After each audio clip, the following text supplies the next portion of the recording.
Welcome back to the Right Corner YouTube channel. You are at the right space, so please like my post, subscribe, and also don't forget to comment. Yeah, I want to hear your views in relation to this case. So, Professor Jonathan Moyo has commented, apparently wrote kind of a message to Chamisa since he's of the idea that he wants a free and fresh election, since he did not accept the result that came out that were announced by ZEC, saying that President Emerson Mnangagwa won the election with a 52.6%, whilst least he got 44%. He is of the view that people should do another election. So I'm just gonna go straight to what the professor said on his Twitter page today.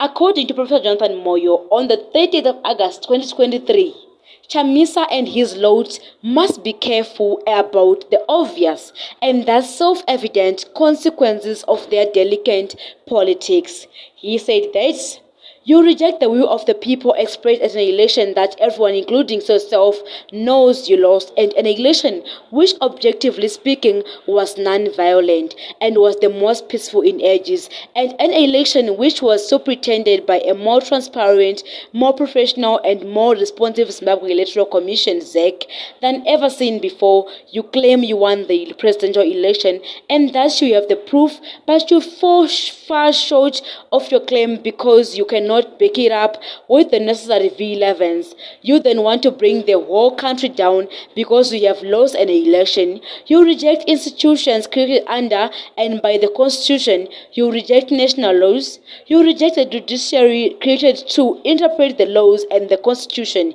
You reject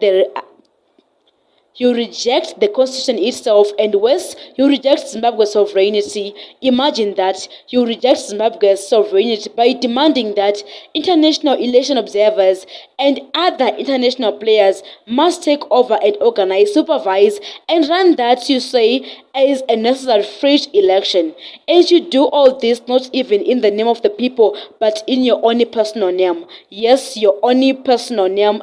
Yes, your only name as Chamisa, for you and your Lord to be in power for his own sake. You want the will of the people to be replaced by the will of the international election observers and the will of the unnamed other international players whom you say must organize and conduct elections in Zimbabwe, and you think you should and you can get anyway with such political delinquents in 2023.